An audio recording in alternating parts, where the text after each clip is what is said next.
Hi friends, welcome to our channel. இன்றைக்கி வந்து என்னோடய ஹேர் கேர் பற்றி தான் ரொட்டீன் பற்றி தான் நான் போட போகிறேன்.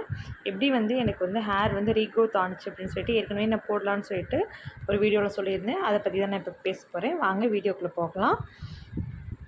ஃபஸ்ட்டு வாட்டர் தான் பற்றி தான் சொல்லணும்.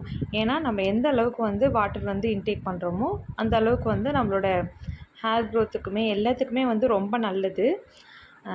நான் 3 லிட்டர் தண்ணி கண்டிப்பாக நான் எடுத்துப்பேன். 3 லிட்டர் இல்லை 3 லிட்டர் கூட நான் எடுத்துப்பேன்.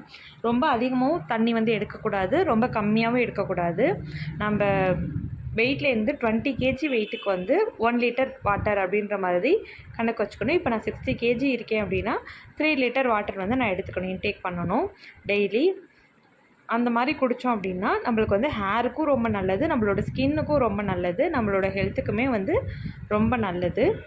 ஸோ அதனால் வாட்டர் தான் ஃபஸ்ட்டு நான் சொல்லணும். வாட்டர் நான் கண்டிப்பாக ஒரு 3 லிட்டராவது நான் டெய்லியுமே நான் இன்டேக் பண்ணிட்டு தான் இருக்கேன். இந்த பாட்டில் ரொம்ப நல்லா இருந்துச்சுன்னு சொல்லிட்டு வாங்கியிருந்தேன் கடையில். இதில் டைமிங் போட்டு கொடுத்துருந்தாங்க. ஸோ இந்த மாதிரி பார்க்கும்போது நமக்குமே குடிக்கணும், வாட்டர் குடிக்கணும்னு சொல்லிட்டு நமக்குமே ஒரு மோட்டிவேஷனாக இருக்கும். அதுக்காக இது வாங்கினேன். இந்த வாட்டர் பாட்டில் தான் குடிச்சிட்ருக்கேன். நம்ம நார்மலாக தண்ணி எடுத்து குடிக்கிறத விட இந்த மாதிரி பாட்டில் வச்சுட்டு நம்ம குடித்தோம் அப்படின்னா நம்மளுக்கு எவ்வளோ குடிக்கிறோம் அப்படின்றதும் நமக்கு தெரியும். நம்ம கரெக்டாகவும் நம்ம குடிப்போம். தண்ணி நம்ம பக்கத்துலேயே வச்சுருக்கும் போது நம்ம எடுத்து குடிக்கணும் அப்படின்றத இதை பார்க்கும்போது தோணும். ஸோ இந்த மாதிரி பாட்டில் யூஸ் பண்ணுறது best. Second one food diet தான் ஃபாலோ பண்ணணும் இல்லை, நம்ம எடுத்துக்கிற ஃபுட்டே கொஞ்சம் ஹெல்த்தியாக ஃப்ரூட்ஸு வெஜிடபிள்ஸ் எல்லாமே கொஞ்சம் அதிகமாக, அதே மாதிரி எக்கு, அதுக்கப்புறம் ஆம்லா, கறி லீவ்ஸ், இந்த மாதிரி எல்லாமே ஹெல்த்தியாக எடுத்துக்கிறது பாதாம், வால்நட், இந்த மாதிரிலாம் நட்ஸ்லாம் எடுத்துக்கிறது ரொம்ப நல்லது. நான் இது எல்லாமே ஃபாலோ பண்ணிட்டு தான் இருக்கேன். அதே மாதிரி ஜூஸ் ஆம்லாவும் கருவேப்பிலையும் போட்டு ஜூஸு அதுதான் நான் எடுத்துக்கிட்டு இருக்கேன். வீக்லி ஒன்ஸாவது நான் அதை எடுத்துக்குவேன். அதுக்கப்புறம் ஹேர் ஆயில் அப்ளை பண்ணுறது வெறுமனே கோகோனட் ஆயில் மட்டும் யூஸ் பண்ணாமல் இந்த மாதிரி ஏதாவது அதில் ஆட் பண்ணி காய்ச்சோ இல்லை அதில் ஊற வச்சோ தேய்க்கும் போது நம்மளோட ஹேருக்கு ரொம்ப நல்லது. இந்த ஆயில் தேய்க்கிறதே எல்லாருமே டெய்லி தேய்க்கணுமா அப்படின்னு கேட்பாங்க. சில பேர் வீக்லி ஒன்ஸ் டெய்லி தேய்க்கக்கூடாது அப்படிம்பாங்க. ஒவ்வொருத்தவங்க ஹேரை பொறுத்து தான் ஆயில் அப்ளை பண்ணுறதும் இருக்குது. ஒவ்வொருத்தவங்களுக்கும் சில பேருக்கு ரொம்ப ஹேர் ரொம்ப ட்ரை ஆகிடும். சில பேர்த்துக்கு ஹேர் ஆயில் அப்ளை பண்ணலைன்னா கூட ஆயிலியாகவே இருக்கும். ஸோ அவங்கவுங்க ஹேர் பொறுத்து தான் ஹேர் டைப் எப்படியோ அதை பொறுத்து தான் ஹேர் ஆயில் அப்ளை பண்ணுறது. என்னோடய ஹேர் ரொம்பவே ட்ரையாக இருக்கும். ரெகுலராக ஆயில் வைக்கல அப்படின்னா என்னோடய ஹேர் ரொம்ப ட்ரை ஆகிடும். ஸோ ட்ரை ஆணுச்சு அப்படின்னாலும் டேண்ட்ரஃப் வரும், ரொம்ப ஆயிலியாக இருந்தாலும் டேண்ட்ரஃப் வரும். அது டேண்ட்ரஃப்ன்றது ஒரு பெரிய டாபிக். அது நெக்ஸ்ட்டு நான் தனியாகவே அதுக்கு ஒரு வீடியோவே போடணும். ஸோ அது அப்புறமேல் பார்க்கலாம். இந்த ஆயில் ஹேர் ட்ரையாக இருக்க விடாமல் அப்ளை பண்ணிக்கணும். அதே மாதிரி ஹேர் வாஷ் பண்ணும்போது ஆயில் அப்ளை பண்ணிவிட்டு மசாஜ் பண்ணிவிட்டு அதுக்கப்புறம் ஹேர் வாஷ் பண்ணிக்கலாம். நான் எப்பயுமே ஹேர் ட்ரை ஆகிடுச்சு அப்படின்னா நான் ஆயில் அப்ளை பண்ணிடுவேன். வீக்லி ஒரு 5 டைம்ஸ் இல்லைன்னா 6 டேஸாவது நான் ஆயில் அப்ளை பண்ணுவேன்.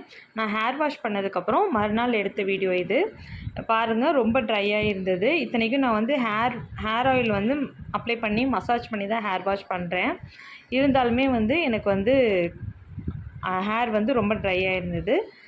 ஸோ ஆயில் நான் ஃபஸ்ட்டு உச்சியில் வச்சுட்டு அதுக்கப்புறம் ஸ்கேல்பில் படுற மாதிரி கொஞ்சம் கொஞ்சமாக ஆயில் அப்ளை பண்ண போகிறேன். இது கொஞ்சம் டைம் எடுக்கும் தான். நம்ம பொறுமையாக நம்ம வீட்டில் இருக்கும் போது நம்ம ஈவினிங் டைமில் கூட நம்ம இந்த மாதிரி ஆயில் வச்சுக்கலாம். ஏன்னா மார்னிங் ஒர்க் போகிறவங்களாம் அவசரத்தில் வைக்க முடியாது. இந்த மாதிரி கொஞ்சம் கொஞ்சமாக பொறுமையாக எடுத்து ஸ்கேல்பில் படுற மாதிரி எடுத்து அப்ளை பண்ணுறதுலாம் கொஞ்சம் கஷ்டம்தான். ஸோ வீட்டில் இருக்கும்போது இந்த மாதிரி அப்ளை பண்ணிக்கலாம். இல்லை அட்லீஸ்ட் வீக்லி ட்வைஸாவது இந்த மாதிரி அப்ளை பண்ணுறது ரொம்பவே நல்லது. நான் எப்பயுமே ஹேர் வாஷ் பண்ணும் போதும் சரி இல்லை நார்மலாக ஹேர் ஆயில் வைக்கும் போதும் சரி இந்த மாதிரி ஸ்கேல்பில் படுற மாதிரி தான் நான் தேய்ச்சிட்டு அதுக்கப்புறம் தான் மசாஜ் பண்ணுவேன். ஃபுல்லாக வந்து ஸ்கேல்பில் படுற மாதிரி ஆயில் வந்து அப்ளை பண்ணிக்கிறேன். இந்த சைடு வந்து ஃபுல்லாகவே வந்து அப்ளை பண்ணிவிட்டு அதுக்கப்புறம் நெக்ஸ்ட்டு சைடும் வந்து அதே மாதிரி ஆயில் வந்து ஃபுல்லாகவே வந்து கீழேயும் வந்து ஃபுல்லாக உச்சித்தலை வரைக்கும் அப்ளை பண்ணிக்கிறேன். நம்ம இந்த மாதிரி ஆயில் வந்து ஸ்கேல்பில் படுற மாதிரி வைக்கும்போது நம்மளுடைய ஹேர் வந்து ரொம்ப ட்ரை ஆகாது, நல்லா இருக்கும். நம்மளுக்கு வந்து ஹேர் க்ரோத்துக்கு வந்து ஹெல்ப் பண்ணும். இந்த மாதிரி ஆயில் வந்து ஃபுல்லாக வந்து வைக்கும்போது நம்மளுக்கு வந்து இந்த டேண்ட்ரஃப் இஷ்யூ, அதுக்கப்புறம் வந்து அந்த ஸ்ப்ளிட் எண்ட்ஸ் இது எல்லாமே வந்து குறையும் இந்த மாதிரி அப்ளை பண்ணும்போது. ஸோ இந்த மாதிரி தான் ஃபுல்லாக வந்து நான் வந்து ஆயில் வந்து அப்ளை பண்ணுவேன்.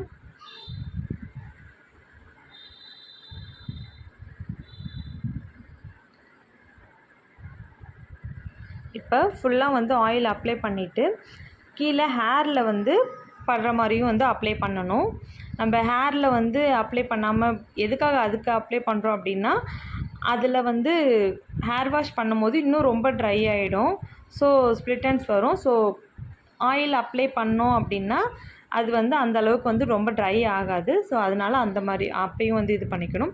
அதே மாதிரி இந்த சைடு நடுவுலையும் வந்து நம்ம தேய்ச்சோம் அப்படின்னாலும் அப்ளை பண்ண முடியாது ஸ்கேல்பில். அதனால் தனியாக பிரித்து இந்த மாதிரி ஸ்கேல்பில் வந்து படுற மாதிரி அப்ளை பண்ணிக்கணும். இப்போ வந்து ஃபுல்லாக வந்து ஆயில் அப்ளை பண்ணிட்டேன். இப்போ வந்து ஒரு 5 to 10 மினிட்ஸ் வந்து மசாஜ் பண்ணணும். இது வந்து டெய்லி வந்து மசாஜ் பண்ணால் ரொம்ப ரொம்ப நல்லது.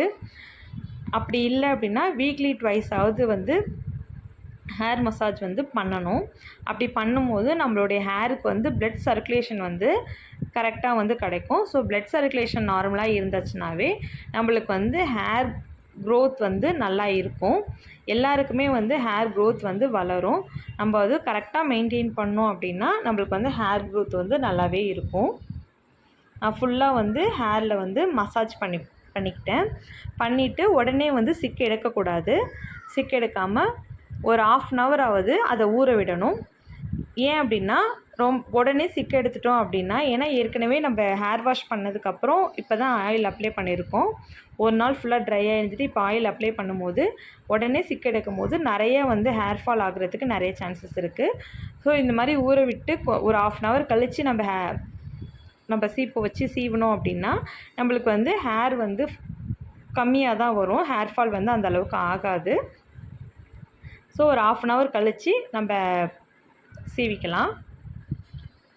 இப்போ வந்து 1/2 hour ஆயிடுச்சு. இப்போ வந்து சீப்பு வச்சு சிக்கு எடுத்துக்கலாம். இப்போ நல்லா வந்து ஊறிடுச்சு. ஸோ இப்போ ரெண்டாவது வந்து ஹேரை வந்து பிரிச்சுட்டு சீப்பு வச்சு சிக்கு எடுத்துக்கலாம். இந்த ஒரு சைடு நான் சீவிட்டு காமிக்கிறேன் பாருங்கள். ரொம்ப வந்து ஹேர் ஃபால் வந்து வராது. உடனே நம்ம சிக்கு எடுத்தோம் அப்படின்னா தான் வந்து ஹேர் வந்து நிறைய வந்து கொட்டும். அதே மாதிரி ஒரு நாளைக்கு வந்து 100 முடி வரைக்கும் கொட்டுறது வந்து நார்மல் தான். ரொம்ப கொத்தா அந்த மாதிரி வந்தால் தான் வந்து ஹேர் ஃபால் அப்படின்னு சொல்லிட்டு அர்த்தம். இந்த மாதிரி கம்மியாக ஹேர் ஃபால் ஆகுறது வந்து ஒன்றும் இல்லை. இது வந்து நார்மல் தான். நம்மளுக்கு வந்து ஹேர் க்ரோத் நிறையா இருந்தாவே இந்த மாதிரி ஹேர் ஃபால் ஆகுறது வந்து பிரச்சனை கிடையாது. நம்மளுக்கு ஹேர் ஃபால் மட்டுமே இருக்குது, ஹேர் க்ரோத் ஆகலை அப்படின்னா தான் வந்து நம்மளுக்கு வந்து முடி வந்து கம்மியாகிற மாதிரி இருக்கும். ஸோ 2 சைடுமே வந்து கொஞ்சம் கொஞ்சம் தான் எனக்கு வந்து ஹேர் ஃபால் ஆனிச்சு, அந்தளவுக்கு இல்லை. டெய்லியுமே ரெகுலராக நான் வந்து ட்வைஸ் ஒரு நாளைக்கு 2 வாட்டி வந்து ஹேர் சீப் வச்சு சீவும் போது நம்மளுக்கு பிளட் சர்க்குலேஷனும் நார்மலாக கிடைக்கும். அதே மாதிரி ஹேரும் வந்து ரொம்ப வந்து ஹேர் ஃபால் ஆகாது.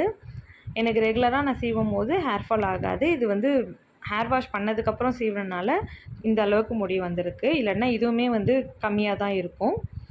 அதுக்கப்புறம் ஹேர் வாஷ் பண்ணதுக்கப்புறம் துண்டு வச்சு துவட்டுவாங்க. அந்த மாதிரி துவட்டாமல் நார்மலாக சன்லைட்டில் முடிஞ்சால் வந்து சன்லைட்டில் காய வைக்கிறது ரொம்பவே நல்லது. அப்படி இல்லைனாலும் ஃபேன் காற்றுலையாவது நார்மலாக காய வச்சுட்டு கொஞ்சம் ஈரமாக இருக்கும் போதே வந்து சிக்கு எடுத்துடணும். அப்படி இருக்கும் போது அப்பயும் வந்து ஹேர் ஃபால் வந்து கம்மியாகும். இந்த மாதிரி எடுத்துட்டா இங்கே பாருங்கள், ஹேர் வாஷ் பண்ணதுக்கப்புறம் என்னோடய ஹேர் வந்து எவ்வளோ ஷைனிங்காக இருக்குதுன்னு. என்னோடய ஹேர் வந்து சுருட்ட முடி தான். ஸோ இதை நான் வந்து ஸ்ட்ரைட் பண்ணுறதுக்கு அதுக்கெலாம் எதுவுமே நான் பண்ணலை. இருக்கிறதே வந்து நம்ம வந்து கரெக்டாக ஃபாலோ பண்ணாவே போதும்.